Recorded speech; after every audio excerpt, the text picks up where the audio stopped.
the personal experience, not just with the surgeon, but from the call center to the medical assistant to take the history to check out to surgery scheduling, et cetera. All that stuff matters, and it's probably much more important to have that down pat and have people feel comfortable that you really care about them and you're really able to produce the results you say you are. I couldn't agree more. I think if you care about people, others can tell. I've seen in my own care, I've dealt with surgeries where it's like, man, that guy just wanted to operate as soon as that was done. Zero concern about anything after that.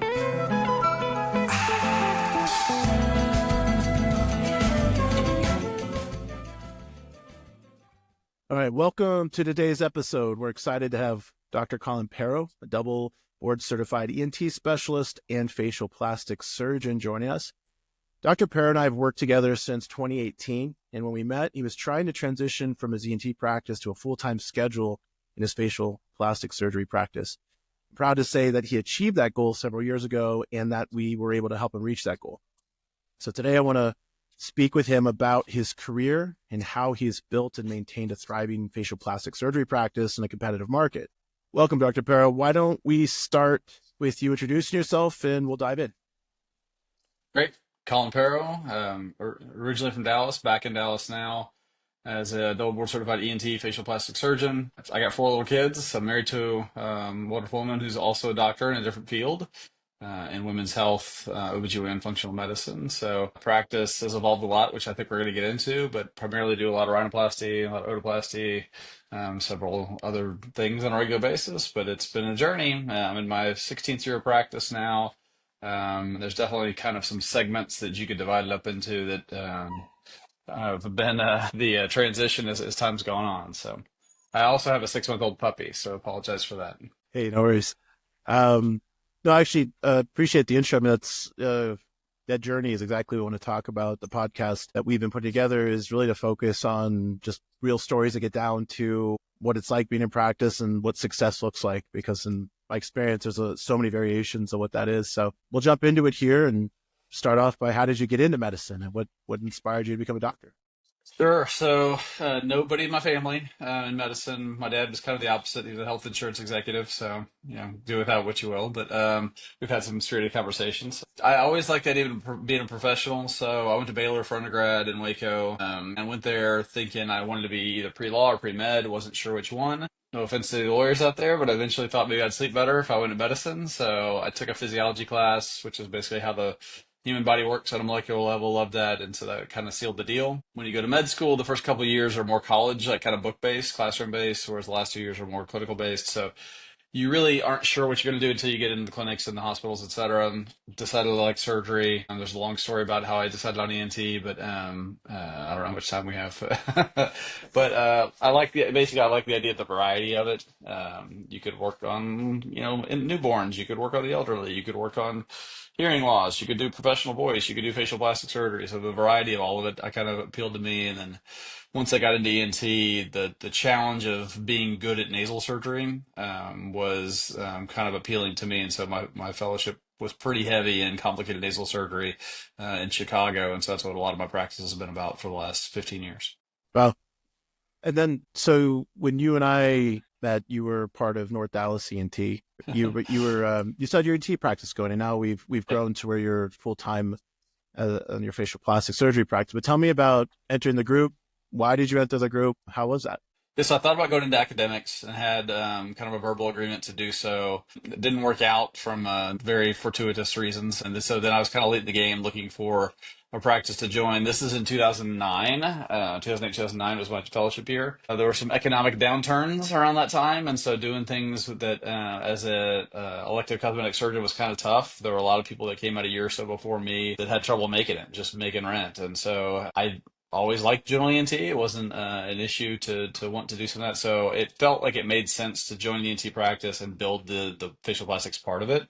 So that's kind of how I started. I knew one of my partners from when I was in medical school. She was in residency, and so I just reached out to her, and eventually it just kind of made sense that they brought me on. And then I've been there ever since, and there's been kind of that transition slowly like we planned, but to where I am just doing facial plastic surgery on a full-time basis within that ENT practice now. At what point when you were in the practice did you start to see an opportunity to make the transition? What gave you the vision there? I talk to the residents. I'm on staff at UC Southwestern here, the medical school too. So I talk to them about the ones that are going into it. And when you first start doing anything, whether you're in med school, first time you interview a patient, you definitely have that kind of imposter syndrome feeling like I'm not really qualified to be doing this. Well, guess what? The same thing happens whenever you get out into practice. You don't really know what you're doing yet, and so you're trying to figure it out. Part of me was kind of glad I could do the stuff that was quote unquote easier, like doing a tonsillectomy is not that hard compared to doing a revision rhinoplasty with root graft, right? So it's kind of nice to be able to transition both your comfort level as you get more and more experience. So Dr. Toriumi, who's my fellowship director, would tell us, I don't want you being super busy your first year because you don't know what you're doing yet. It takes a while to figure all that stuff out. And this is from a guy who I think is the best nasal surgeon in the world. And he'll tell you, he still has his own revisions that he does. And so nobody's perfect, right? So when you first get out, it's probably not a great idea to just do a ton of surgery right away because there is a learning curve to everything you do. I wasn't all that upset that I wasn't doing everything he was doing 20 years into a practice in my first year because I just quite frankly wasn't ready for it. So you gain confidence and you gain experience and you just get better at what you do. It's just a fact of any surgeon. Probably a lot of them don't like telling you that, but it's the truth. So as I did that, I started seeing like this is going pretty well. I'm starting to figure some of this stuff out, and so you gain that confidence, and you start feeling more comfortable with more and more complicated stuff, and then you like doing it. And that's the reason I did the fellowship I did was because that's the stuff I enjoy, and so you just kind of transition over with that into doing things you're good at, things that people see you're good at, so they start referring you more word of mouth, etc. So it's probably not for the first 3 to 5 years before you feel that comfort level. I think for most people depending on maybe what you're doing. Noses are tough, and so that took a little longer, I think. And then as that builds, you just kind of slowly transition. The hard part is while you're in the middle of it, being able to kind of keep the big picture in mind and not just be so busy doing clinic every day and surgery every day and then personal life stuff to where you figure out, am I doing this in a purposeful way or not? And I think that's the hardest part is taking the time when you're busy to make sure that's what's happening. And what do you mean by that? So you're saying when you're busy, you start focusing on the growth to the other thing. Is that what you mean? Yeah, it's hard to have kind of a master plan, I think, whenever you're Right. trying to tread water and keep your head above water, right? So, um, Absolutely. having people, whether that's partners in excuse me, the partners in the practice or partners in your personal life that will help you with that and kind of keep you focused on what your long-term goals are and just giving yourself time to do that, to put the time into figuring that stuff out. And am I taking the time to go back and look at my caseloads from this year? Is it transitioning the way I want it to? Or am I just, is my schedule set up in such a way that, the patients that are more valuable to me, and I don't mean financially, they're more valuable to me as far as being rewarding, things that I want my practice to look like. Am I setting time and space aside for that? So that it doesn't get filled with other stuff just to pay the bills, so to speak. So it's having that big picture in mind and trying to find the time to make sure that you're going in the right direction. I think that's the hard part while you're in the thick of it, just trying to pay bills. Absolutely. It's very hard. I mean, I think that you've shown a lot of patience, having worked with you over the years where I think you had a little bit bigger picture perspective. And that's hard for a lot of folks, especially because you can't just say, I want to do this thing and it happens. You have to say, I want to do this thing and figure out how I'm going to do it. And you have to make changes. And I watched you go through that, right? Where some of those changes were not the most fun. They were difficult. They required managing staff, changing systems internally, coordinating with your partners to make sure it didn't have a negative impact on them. So it's complicated. But to your credit, I felt like you understood that and just realized it was supposed to be that way. And Part I of think it. sometimes, yeah, I think sometimes people want things to just work and just be what the result they wanted, but they're not always super willing to go through the hard stuff because that transition was hard, right? It required some planning, some patience, financial investment, and then shifting what was already working. So I'll give you a lot of credit. I was happy to be part of working on that with you, but I would say it was far from easy from what I could see from the outside, right? Yeah, I think a couple things. Whether you start from scratch and you're setting up your own practice, that's hard. You got every piece of paper, every form like has to be typed out and letterhead, blah, blah, blah. You got to figure out all that stuff, policies and stuff. So that's hard on your own. That's really scary and daunting when you start out. If you join a practice that isn't exactly the way you want it to be, which is probably 99% of practices you're going to join, right? It's what somebody else wanted it to be. It might be really close, but it's probably not perfect. Then there's always the challenge of getting that to be more like what you want it to be. And so sometimes that's a little change, sometimes it's a big change, and sometimes you have really awesome partners that are very receptive, and sometimes you have partners that aren't as receptive, right? So there's challenges in everything. It's just a question of how much and what your situation is. Yeah, I would agree 100%. I think the groups that understand how to help each doctor build the practice they want seem to do quite well. And I think that is something a lot of doctors go through when they're a part of a group where the vision isn't shared. It's difficult. So I think Yeah. that your group's done a quite a good job with that, actually, even with the new associate who came in. And I think you guys understood that well and worked well together. But that's why it was successful. Yeah, I think, we're partners and we're equal partners, but we're all pretty independent in the sense that, like, look, if you take care of stuff, then we're not going to tell you how to do your job kind of thing. And so it's a whole different conversation, but some of the conversations around venture capital and selling to the bigger groups and multi-state groups, et cetera, we looked at that, and that was one of the things that we didn't like was losing that individuality where we could all kind of pilot this ship the way you wanted to be piloted. So we figured out a way to make all four of our ENT partners, so to make all four of our practices be like we want them to be, as long as we're all in agreement. And that's been a good transition, both with me transitioning out of general ENT and bringing in new partners, PAs, etc. Absolutely. Um, let's talk a little bit. In the course of that transition, it was a chore getting your team, who had been maybe all ENT, then maybe part ENT, part plastics, to all plastics. What was that like for you? It was What was the easier. So it hardest part? took a couple weeks. We Yeah, watched the YouTube video, and then everybody was yeah, on board. Yeah, no, yeah. it's been rough. It's interesting. So I think. There's a different mindset for a lot of clinic employees, so that's front desk or medical assistants, et cetera. There's a different mindset in a lot of people who want to do things like cosmetic type procedures, aesthetic stuff, versus more traditional medicine, whether that's endocrinology, ENT, whatever it might be. But there tends to be just a different level of customer service expectation, and it's hard to transition that with people that have been doing something for a long time, right? So the biggest part of, I think, any relationship, whether that's your marriage or your kids or your employees or your partners, et cetera, is just communication. And so it's a question of trying to effectively communicate what you're trying to do.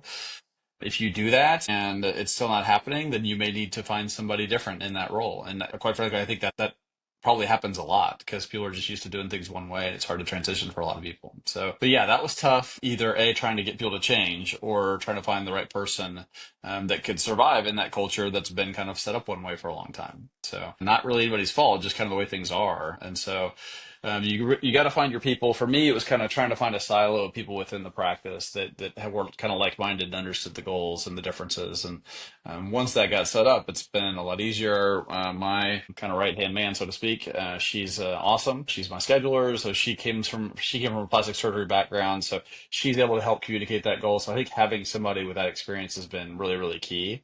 So that'd be a huge piece of advice, I'd say, if you're trying to do what I'm doing, transition from a more medical type practice to a more cosmetic practice. You can't be the only one with that vision. It's hard.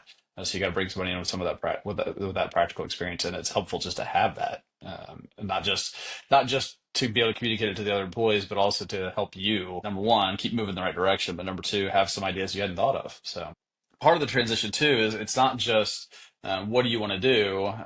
Okay, let's just make it happen, right? So part of it is there's some fear there. You're used to having some relatively comfortable financial situation, and are you just going to cancel that one day? Probably not. You're going to want to transition that. So there's some fear in committing completely to doing that. And that's where you guys came in a lot of it, because if I was going to do this, I needed to make sure I was going to get busy enough doing the facial plastic side.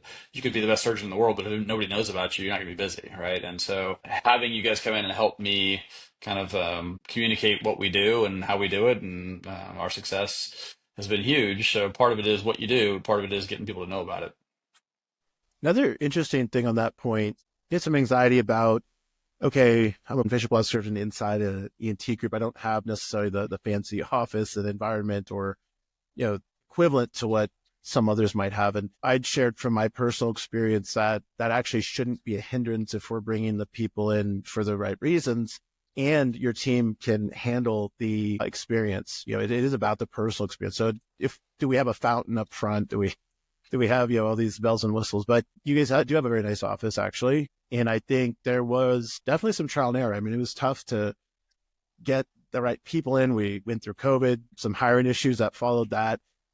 What you did well in this, because you had to create that in your industry, you have to create that personal relationship as soon as possible.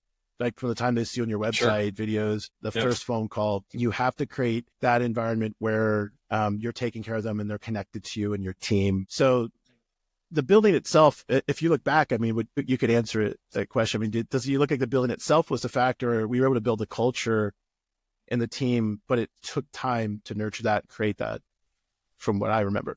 Yeah, I think we're lucky. We've got pretty nice offices by ENT standards, by plastic surgeon Yeah. standards. They're fine. They're not bad, but they're not. It's not the Taj Mahal, right? So, but they're I mean they're nice. They're newer offices, et cetera. Don't get me wrong. They're Um, very nice. Yes. yeah. So, part of it, I think, is that part of what things look like. But yeah, they're both important. Don't get me wrong. I think that if you have an office that looks like a complete dump, then your patients are going to get at least have a second guess about how successful is this person. Do I really want to be associated with this? Why don't they have a nicer office? It's a realistic consideration, I think, for some patients. Do I think that's the primary consideration? No, it's much more about your interaction with them, how confident they feel you are going to be able to deliver what they need, and a lot of that is just being able to communicate with them, and that includes listening to what they say. So I think that the personal experience, not just with the surgeon, but from the call center to the medical assistant to take the history to check out to surgery scheduling, et cetera, all that stuff matters, and it's probably much more important to have that down pat and have people feel comfortable that you really care about them and you're really able to produce the results you say you are, is more important than the appearance of the office. I wouldn't write off either Absolutely. one, but I would pick the people over the place. Yeah. Not just that, I'll add to that. I think I've been in a lot of different offices around the country. I've been in a lot of different scenarios. Even the most beautiful office and it's got all the look and the feel. When you lack staff cohesion, or if it feels like there's not something that's well organized and established, it's a big problem. I think you guys have a very nice office. Your offices are very nice, but I've seen other offices that I would say certainly are much less so. And yet the doctors have been very successful because the relationship is so important in the process and everything else, right? That follows. But I think what you did well from that point, because that is, think about it, you mentioned it, you have this medical model and the staff that go into that's different than this plastics model, which is very customer service oriented. That transition required your time and attention. This is what really lacks. I can't stress this enough to any administrator, any physician. It's very difficult, if not impossible, to not you yourself have some level of investment, time management, engagement with your team. Help them adopt your ethos, help them learn the way that you want people to be approached and taken care of. And I think you treat them that way, and therefore they extend that to the patients. And then you have this whole thing that comes of it, right? I think in your industry, probably more than any other, it is so reliant on the culture in your office and that persona that you have, and then the way they feel that your team is an extension of that. So I think that's at the core of what's worked for you very well. There's so many components, the marketing and everything else, but as you know, and we can talk about a little bit here, is that the conversions are converting the market opportunities is heavily reliant on you guys being able to, get these people to want to come see you, because we also know they're talking not just to you, right? They're going to reach out to a few groups, and the ones they get the best feeling with, they may visit a few, and if they, whether it's on the phone or they come to the office, they're going to make that decision based on a feeling, probably more than truly understanding how good of a surgeon you are or aren't.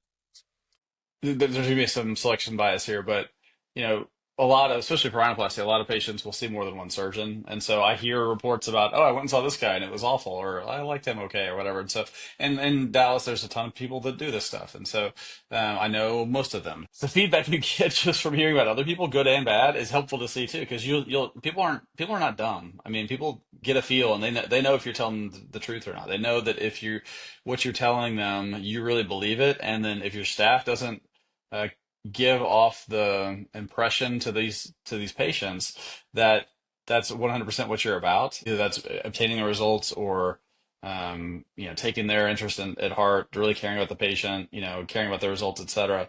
It's going to come across. So, to go back to your point, it's a lot of work, and you have to do it yourself because nobody else, even if you hire somebody who's got plastic surgery background, et cetera, if they ran a practice, it's still your vision. And until you invest the time into getting it set up correctly, it's not going to happen. And I think that's the hard part is you think that you went to med school, you did residency, I work hard all day, seeing patients, doing surgery, et cetera. The rest of that part I shouldn't have to do. Well, who else is going to do it, right? And so, I mean, Yeah. That's just yeah, I don't know. You kind of get this entitled mindset a little bit, like, look at all this stuff I've done. It should just happen. Well, it doesn't just happen. That's the hard part, I think, for a lot of people to figure out. I went through it, when I went from, I was CEO of a group and I had all this help and employees, and then all of a sudden it was just me, right? And I think I read somewhere this like another industry, she had said that she's like, I had all this resource and I started my business and I'm back to doing everything myself. There is some reality to that. You have to grow to that point where you get to delegate it. And if you try to just say, we hear this often, which is I just want my administrator to take care of it, my office manager, can they just take care of it? It's an unrealistic expectation if you haven't yourself put your paws on it and made sure that what you're asking of them actually makes sense, that the process is logical, that it's something we can repeat, that we can scale. So I think that's really solid advice. I would echo that from my position as a consultant and administrator in the past. But I think that is one of the harder things that I think we have to teach clients a lot of times, is that participation. And then you tell me, I mean, think about from 2020 to now, we're in 2025, how much easier is it now that you have put your hands on it, you've been involved, but I think now maybe you can take a little breath, right? You can to some degree. You're never done, right? You always get new No, employees, no. you got to start over, et cetera. Yeah. So you're not reinventing the wheel every 6 months, right? But Right, right. like, I just had to send an email out that I sent out last May, so 10 months ago or whatever, 11 months ago, that reminded people of a scheduling template that we have, and so it's like, I just sent this to you guys last year, and so and this is people that are directly involved with what I do every day, and so you've got to keep on it to some degree, but you're not having to recreate everything all the time. So, yeah, I hadn't really thought about it much, but I guess kind of our paths, yours and mine, are a little bit similar in the sense that you did one thing, and you had to transition to something related, but it's definitely a different thing. And to try to build that culture is it's not always easy, but once you get it going, it's pretty rewarding that you actually built this thing that's going in the direction that you want it to. Oh, I have exactly the same. I mean, it almost feels like ups and downs. What I look at, because I hire a lot of folks, whether it's contractors to do something at home or people we hire in our business to help our company. I really focus on the owner or the leadership, and if they've got integrity and they've got the work ethic, because I know that we're all going to go through employees that may or may not meet our standards. And the real thing is, if the organization stands behind what people expect, I think most folks understand that, and so even if you have a hiccup, but you're on top of it and you care, I mean, that's like half the battle, is just, do you care enough to address it? I remember when you You, talked about helping us hire people, you talked about kindness, and that's not something I think most employers think about, but it makes sense because it just means that you care about other people, and especially in a business where you're cutting people's faces open. If you don't care about them, that's a problem, right? So yeah, so I think if you can find somebody who actually is willing to do whatever it takes to take care of somebody, that's the most important thing. You can train on the specifics, that you can educate them, however you want, but finding people that are willing to do what it takes to make sure another human being is taken care of is probably the biggest thing. So yeah, I couldn't agree more. And that is something I learned, that loyalty and kindness are two traits I can't really teach. So it's in our value statement when we hire. And I believe, when helping Nita with the ENT side, though, she wanted to kind of borrow that concept to bring it into your guys' culture, which I thought was awesome. And I think all of you embody that. But I couldn't agree more. I think if you care about people, others can tell. I've seen in my own care, I've dealt with surgeries where, it's like, man, that guy just wanted to operate. As soon as that was done, zero concern about anything after that. And it's a pretty awful feeling, honestly, when you just went through something traumatic like a surgery, right? And in your world, it may be even more than, what I'm dealing with. And there's all kinds of big things people are going through. So if you lose that for any moment, and honestly, here's another problem. If doctors often complain that they get hit with this reputation damage, and it wasn't even them, right? It's somebody else in the office. yep, yep. So if you start from day one showing them, I care about you as a human being, care about you as a person, they are more likely to protect your interests and reflect that care into your patients. So that goes a long ways. Unfortunately, it's not as common in healthcare as it should be. I think that piece is missing. So that'd be a big credit to you. I think that's something all on your own you've contributed to the success in your own practice, is by showing that, living that, teaching it. And I think your patients pick up on it. Yeah, I mean, I don't know how philosophical you want to get, but it goes beyond just medicine. It's like kind of what kind of person you want to be, right? And so, like for me, like what makes me sleep at night is that I'm trying as hard as I can to give people good results, and I really honestly put that extra effort into it. And so, but the same thing goes into personal relationships. Like I'm not the best person in traffic, but I'll try to let people in, right? And so, because I'm trying to be a nice Yeah. person all the time, you know. But it just if you do the right things that adds up over the course of your life to where you feel like you've done the right things. And that goes to how you treat your employees, how you treat your patients. And guess what? I have complications sometimes, and some things that people don't turn out the way that you hoped. And thankfully, that's pretty minor usually, but well, sometimes there's little things we got to do to take care of that. But if that happens to somebody who can see in all of your actions that you've been trying to do the right thing and that you are doing things within your capability, then you're still going to have a good relationship with that person, and they're going to have the trust in you to get the problem taken care of. So And they're it's less top likely to down. sue you. Yeah, They're less. 100%. Or Well, think send a about it. one Like, star review or whatever else it might be that yeah, is negative from a professional standpoint. Yeah. we see a lot of problems and practices, not just probably more often. If I had to think, and the number of lawsuits I've seen, I can almost always connect it to a pretty large conflict of some kind. Um, something that is, there was a breakdown where somebody felt angry, Yeah. disconnected. We know that medical malpractice lawsuits, they're high probability with a feeling of disconnection or that the doctor didn't care versus medical error. It's the same thing with your staff. If I've dealt with a lot of clients, they're being sued for one reason or another. A lot of times you can track, I mean, we've seen stuff that's just terrible employees looking for an opportunity, but I also seen a lot of folks where the relationship with the doctor is pretty atrocious. And surprise, surprise, they've got more than one instance of lawsuits. So I don't know, I can draw any conclusions with that, what I want, but I think you're doing yourself a service if you look at your staff and your patients and everybody you're dealing with, even vendors you deal with. You've always, I mean, I'll give you credit as a client. You've just been a wonderful person to work with. You're very kind to us and nice to us. And we've worked through some hard challenges together. But through COVID with you guys, everyone was stressed. Yep. And our team, I would say, notices that, and they're always going to work extra hard for people. And so I think you're right on the dot there. You just want, the better you treat people, I think it pays dividends in like all avenues. Yeah. So, Yep. Yeah, I think so. That's been my philosophy at least. And even if it doesn't, then I'm still gonna sleep better at night. So there's that too. okay. So looking at your practice evolve from this conversation and just from experience with you, the big takeaway for me is you had to be hands-on, right? Like you said, you're joining this group that is what it is. You guys have to respect each other and what one another wants and help each other grow. So you're happy. I mean, that way you all stay put. You guys obviously benefit by being a group.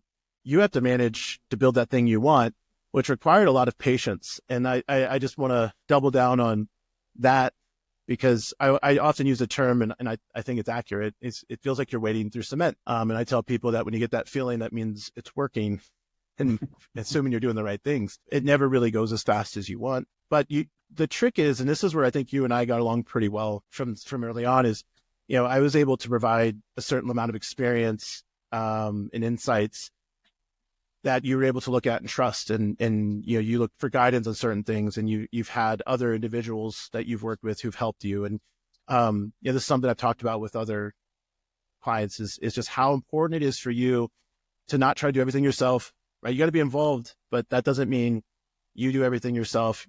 And also, it doesn't. Another problem folks run into, I think, is they're afraid to invest in the thing that they want moving forward. So we had to be very calculated, right? Because you were, like you said, you have something that's working. Now you got to transition. You're risking a loss financially. You're going through a pandemic. So we had to be strategic and calculated. And that was something that I felt very confident in, something I experienced with to help kind of guide that. Talk to me a little bit about that portion of it, emotionally, mechanically, whatever. But how did that impact you? Yeah. I think so. It's interesting. So I've been transitioning slowly from ENT to facial plastics over the first 10 years of my practice or so. But it wasn't until COVID that I really had the time to like sit down and take a pause and say, okay, what do I want this to look like?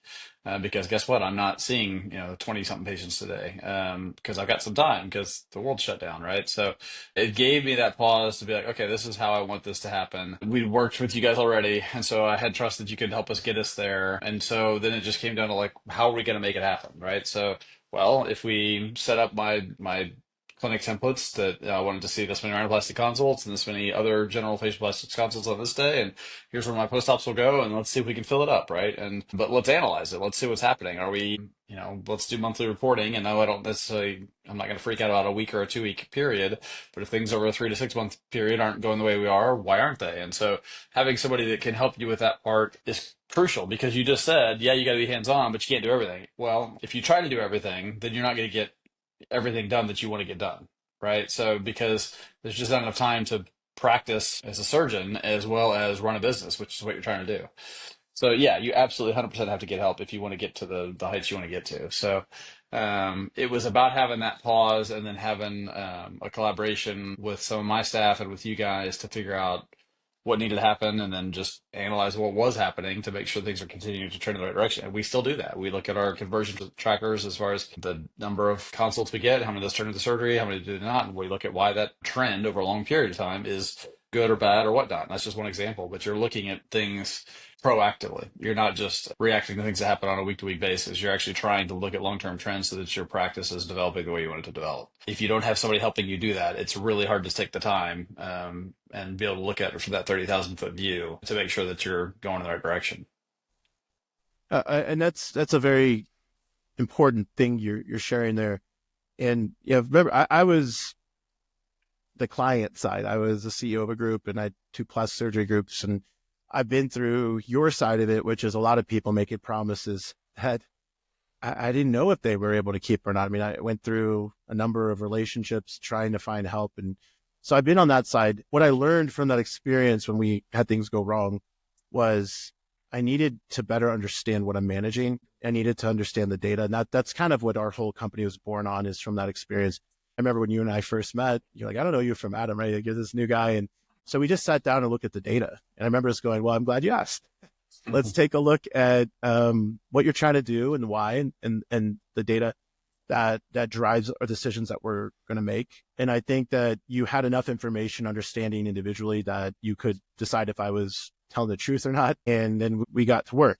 Where I would say, especially in your industry, it's driven by, well, my colleague does this, I want my site to look pretty, and all the decision making on what we're going to grow our brand on, how we're going to grow our business, is probably wrong. And I think that what has worked for you, if we take a look at your market, you have an interesting market, particularly some groups that are several plastic surgeons and one really gunning for, and we've been able to estimate with good reason that, what their budgets are at, and we've had to outperform them, be smarter, be a little more strategic. So I think that's, obviously I have a bias for what we do, but I think for you, you had to be able to look at things critically and make a little bit different decision when probably a lot of your colleagues are choosing a group because they saw them at a conference, or they're choosing something a colleague chose, or those are unfortunately the wrong ways. And I've been on that side where I thought I chose the right thing. And I chose some of those companies and I got burned, and it forced me to learn, hey, I got to understand this better. I have to be able to manage it the way I'd manage any other department in my business, my practice. And I think that's something you did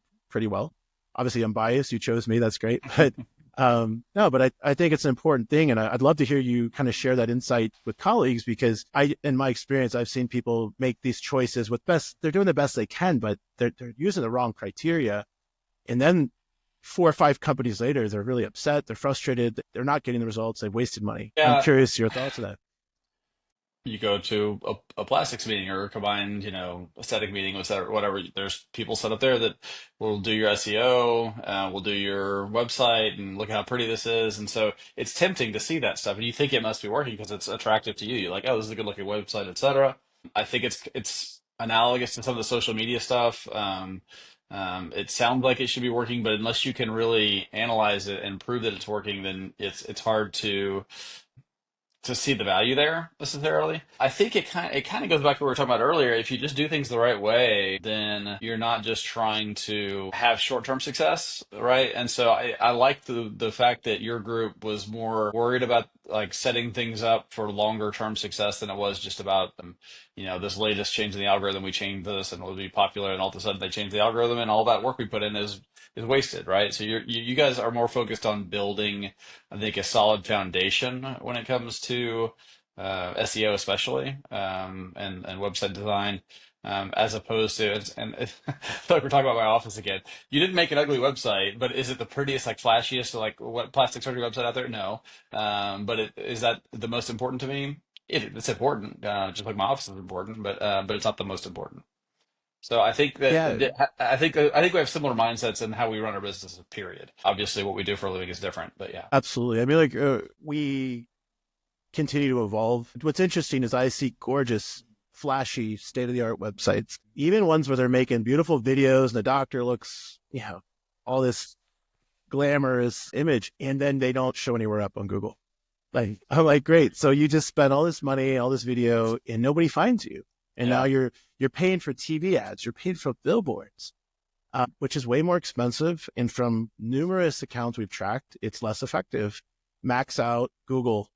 Real Self is effective sometimes. In some markets, we've had good results. Others, maybe there's other channels that are better. But if you don't know and you're not paying attention, it's very difficult to really grow the way you want. You're kind of reliant on what might happen versus I'm going to call my shot and say, I want to book out my calendar 2 months with these types of procedures. That should be very deliberate. You're not going to do it by accident, or Right. you're going to spend a ton of money and you're not sure exactly which part of that investment got you where you want to go. So that is very much how we can say, okay, well, we don't have to come out toe to toe for dollars spent with larger groups, bigger budgets. We just need to be really smart with it. So yeah, what we really focus on is actually the evidence, and that should guide design, layout, content, ads, internal marketing, scripts, whether it's sales scripts, customer service scripts, all that's actually pretty well thought out and strategic, not by accident. And I think we've worked on you with all those things, right? So we've, one way or Yeah. the other, we've dove into. I know with my wife's practice, she went with a company, or she and her partners, I should say, decided to go with a company that was a little more flashy, and they got great results right away. They got tons of reviews, and their rankings went really high. And then something changed with Google, and all of a sudden they're nowhere to be found, right? So I think that was evidence of needing to do things the right way necessarily. So yeah, it's been great.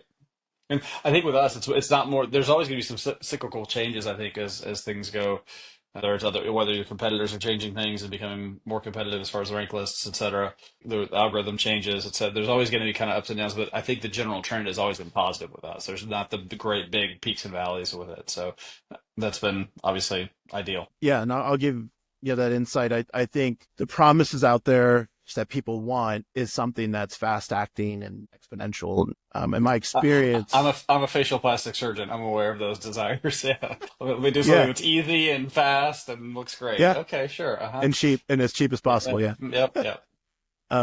But I look, you are a great case study for what we do. But the thing I've noticed in my business, your business, all others, the real business growth that I've experienced, it's never a one trick pony. It's never super quick. It's really that you lay a great foundation, you grow strategically, things will change on you.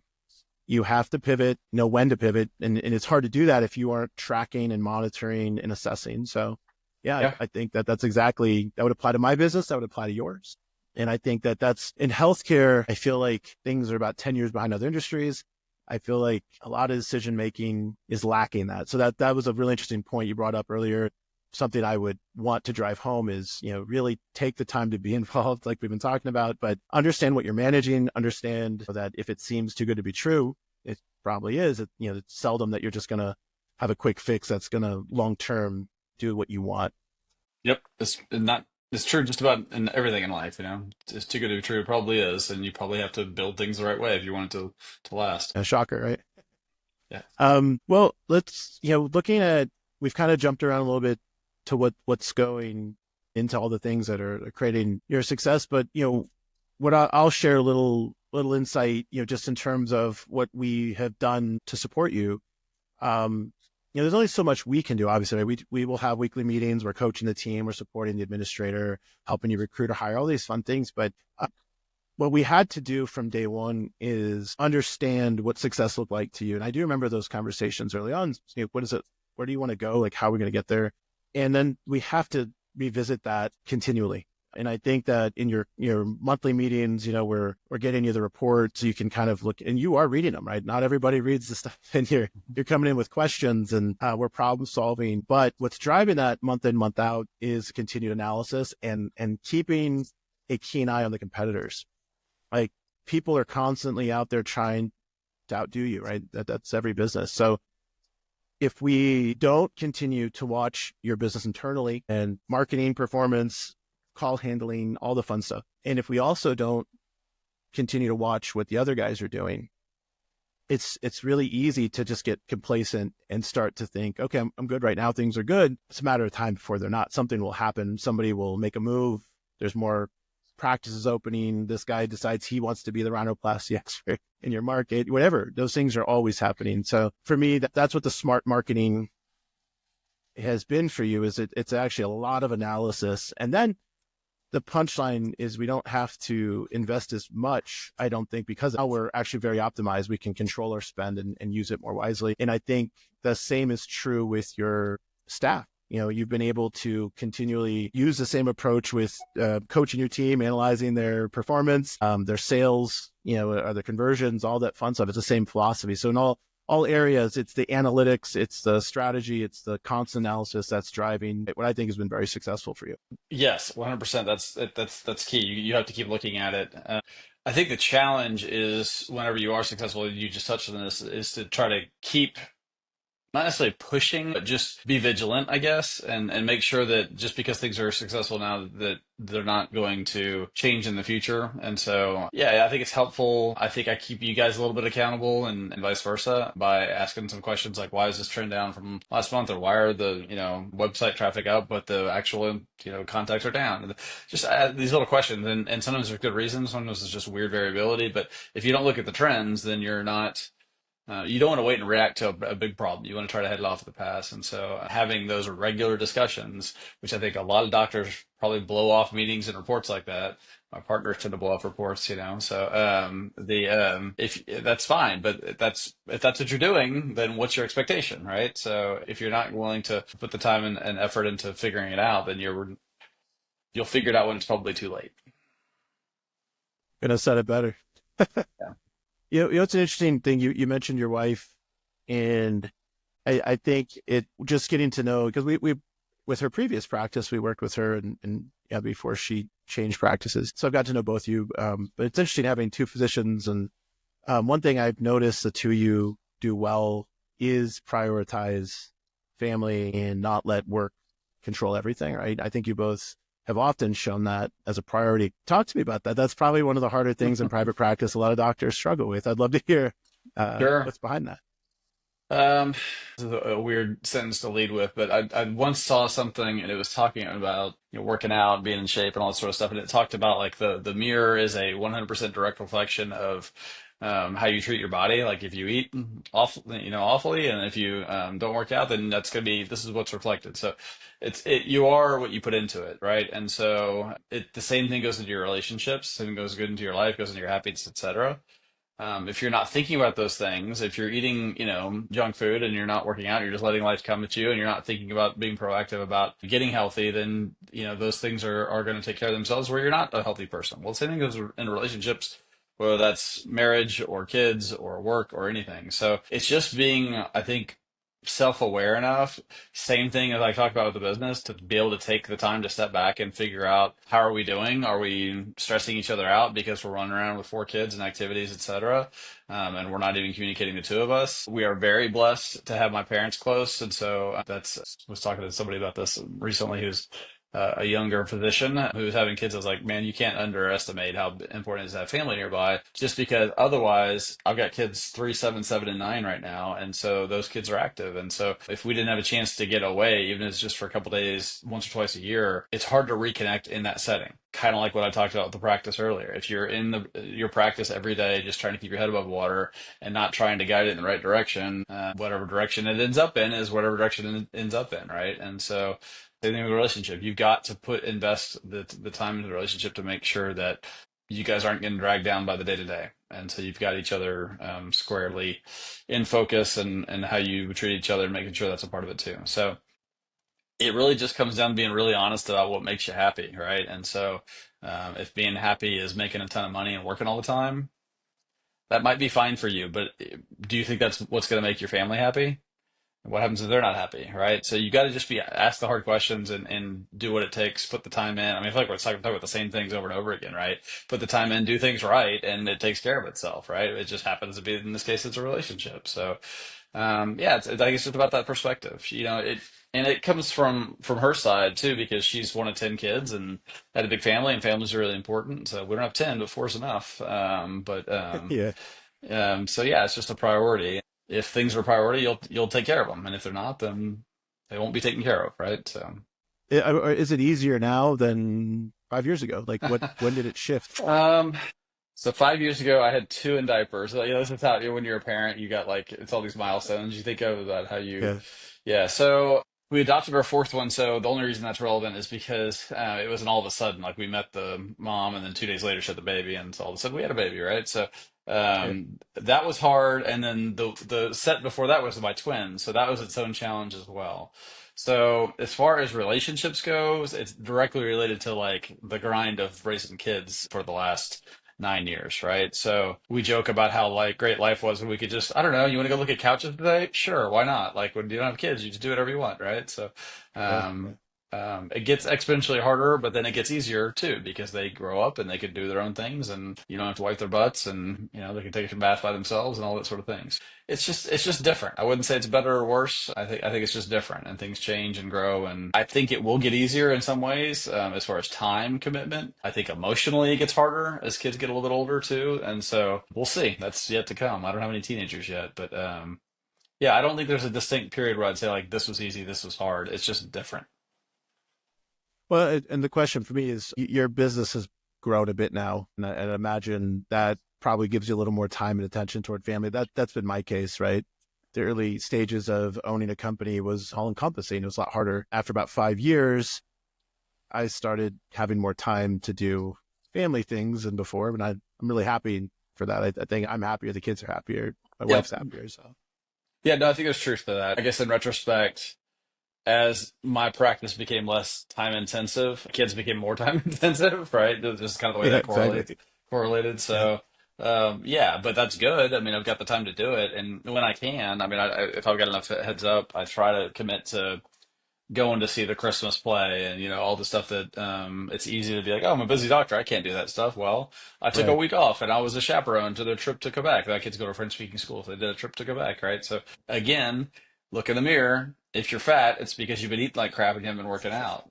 And if you want Right. to have a good relationship with your kids, you got to put the time into it. So for me, I think missing that week of work, missing the financial impact of that is not going to bother me in 20 years. But having those memories of seeing those milestones, et cetera, is just more important to me. And it's not like I'm making minimum wage. I'm not suffering financially. So, I mean, how greedy do you want to be, And so I think you can have your cake and eat it too, but you just got to be aware of what you're prioritizing if you want to stay happy. I love hearing that. And I brought it up because I see so much that private practice owners, business owners struggle with that. It's hard because you're doing it for them, and you are doing it for the kids. You're doing it for the family. But and I'm guilty of this, especially earlier in my career, just working and working and working and working. And yeah, I love certainly that, by the I, way. When you did that, I love that, by the way. but Selfishly, I could tell you were a workaholic at first, and so it behooved me that you were that way. So yeah, I definitely saw that. So sorry to interrupt, but yeah, I definitely saw that early on. You worked hard, man, because you're setting up your business, and it paid off. yeah, and the goal was to get the team, because I don't want the company to do less of that. Yeah, that was always my fear. Is like, well, this is what I built because of what I do, and then in your practice, the same, right? You don't want your practice ever less because you're taking a break. And so I have noticed it seems like around 5 years, if you do things right, you really can start to reassess and put your time elsewhere without having to let your business suffer. So I love hearing that from you though, just because I think I've seen so many practice owners, business owners struggle with that, and some they're late in their career looking back, going, man, that wasn't great. I gave up a lot.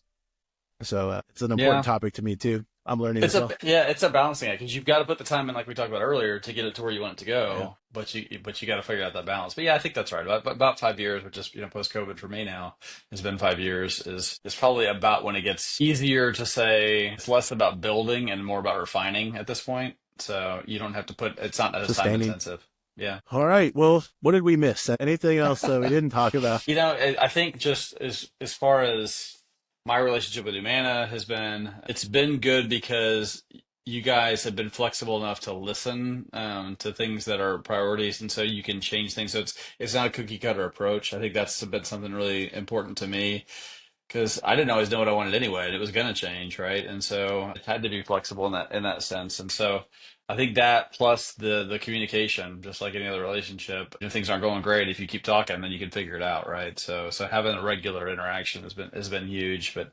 um, that's about it. I mean, I can't think of anything else specifically without getting really in the weeds as far as like how I built an otoplasty practice while I was being around. Yeah, we won't sit here that right now. So, Yeah. but it's been good to have the partnership for sure. I find there's a correlation with clients that see it as a partnership and engage, they get better outcomes. So I think I learned that maybe even the hard way, that I needed to know more about every channel of my business, which included my brand, my online presence. That's as important as any department that I was overseeing or managing. So that partnership component, it's not surprising to me. The ones that we have better relationships with, we tend to get deeper in the weeds, see better results. And that's a credit to you as much as anything else. It's been a pleasure working with you. Yeah, you as well.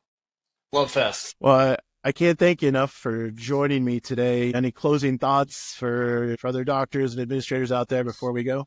I mean, I guess more in like summary, it's just everybody's gonna kind of have their own journey, like how they get there. But the key is you've got the big picture in mind to make sure you're going the right direction. It's all about relationships, treat people well, whether it's your employees, whether it's partners that you work with, and then most importantly for me, obviously patients. Having a partner like you guys has just kind of help keep me on track and make sure that I'm going in the right direction and helping me look at things more objectively. I'm a big music fan, so I love live music. My wife and I both, we love live music. We travel a lot for music, etc. I'm going to Jazz Fest in May, back to New Orleans. But there's a line that I like. It says, if you don't know where you're going, then any road will take you there. And so I think that's pretty good. You better figure out which road you want to be on and then find some people to help you get there. Good advice. Well, I appreciate you joining me. This is a pleasure. I look forward to continued success with you. And thank you for being here. You bet. My pleasure. Thanks, Airto.